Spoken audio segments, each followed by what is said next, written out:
ओ ताई, थांबा थांबा, हे बघा मी तुमच्यासाठी उपाय आणलेला आहे, घरगुती उपाय आहे. तर हे बघा, माझी कढई अशी काळी झालेली होती. माझं बाळ लहान असल्यामुळे मला नाही घासायला वेळ मिळत ना, त्यामुळे मग ते आज झोपलं. तर म्हटलं आपल्याला उपाय माहिती आहे तर तुम्हालाही शेअर करावं. मग मी ती कढई घासत होते, व्हिडिओ बनवला. तर हे बघा, मी त्याच्यात सोडा टाकला आहे कढईमध्ये आणि असं लिंबू पिळून घेतलेलं आहे आणि असं मस्त लिंबूने त्याला असं घासते मी.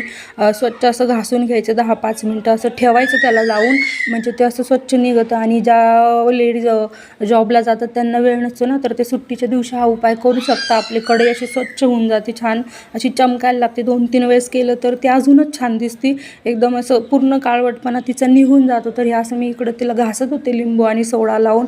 आणि थोड्या वेळानंतर तिला आहे ना, आपण थोडंसं घासणीने पण घासून घ्यायचं आणि मग ते एकदम स्वच्छ होते. 2-3 वेळेस तुम्ही जर असं हा उपाय कराल तर ती पूर्ण कढई तुमचं असं काळवटलेलं सगळं निघून जाते. मग म्हटलं आज आपल्याला उपाय माहिती आहे तर तुमच्यासोबतही शेअर करावं, त्यामुळं मग मी तुमच्यासोबत हा उपाय शेअर केला. आणि अशी माझी कढई थोडीशी चमकायला लागलेली, थोडी राहिलेली ती मी करून घेणारच आहे. आणि हे असं मागच्या साईडला पण काळवटलेलं आहे, ते पण निघून जातं, ते पण मी करणार आहे. आता माझं बाळ उठल, थोडाच वेळ होता, मग त्यामुळे मी ही तुमच्यासोबत माहिती शेअर केली. तर तुम्हाला हा उपाय कसा वाटला प्लीज मला कमेंट करून नक्की सांगा.